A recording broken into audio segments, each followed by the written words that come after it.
Hi, welcome back to Gershwin Woodcraft, and today we're going to go over my version of a router table. I bought my router for myself for this year's holiday gift, but I didn't have a router table. And the little ones, desktop kind, would be on top of my workbench, and I'd have to be working up here, which felt awkward to me.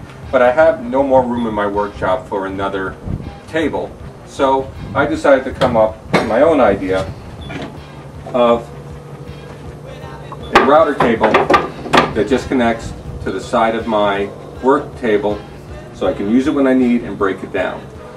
I'm now going to go over some of the specifics. Okay, the first thing you're going to need is just a nice true board. I found this piece of Formica at my office. I was able to just cut it down to like a 21-inch square, drilled a hole, and mounted my router on it, and put two oak legs on it, and everything is obviously all countersunk so that it doesn't interfere with wood sliding off the bed.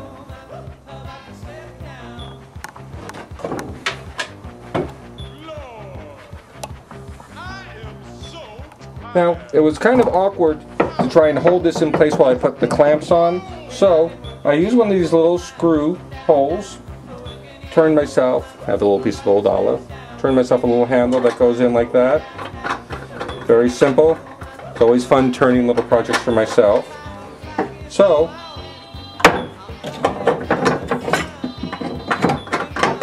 put that in real fast, and that holds it in place. Nice and secure. But remember, a router is a pretty brutal device, so now I have two hands free. I can quickly lock in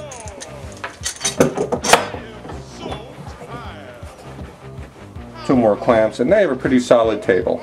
And now for my favorite part of my table is the fence I built. So I basically got some scrap wood around the house and squared out what I thought would be as close to a perfect fence. One side has a cutaway for the router bit, which I just did with a Forster bit. The other side is straight. And then, as you can see, I've got a little groove here, right? This groove allows me to simply slide it into position.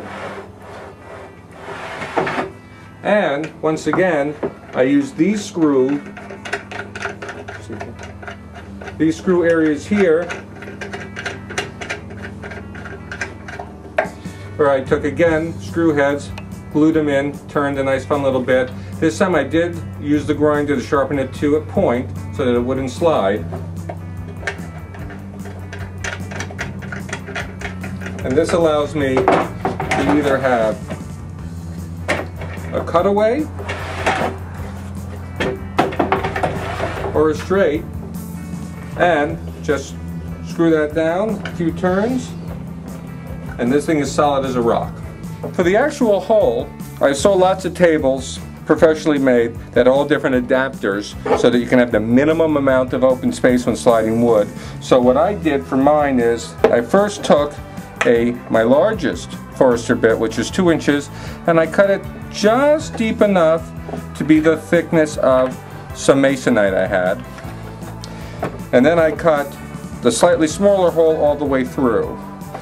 Then I was able to make these little turns, these little caps, and here's a small one, here's a big one, I have a few others around for all different sizes or no size at all. Okay, well, thank you for spending a little time with me. I hope you find this a helpful addition to your workshop, and obviously shoot me off emails if you have questions or need closer pictures. I try to keep it very general because it was more conceptual, and you'll figure out the details for yourself. I promise this is my last tool video. I feel as if I haven't done a video on how to actually make something in a long time, so I'm going to be back very shortly with how to make something other than more tools for your workshop. Have a great afternoon, and please subscribe.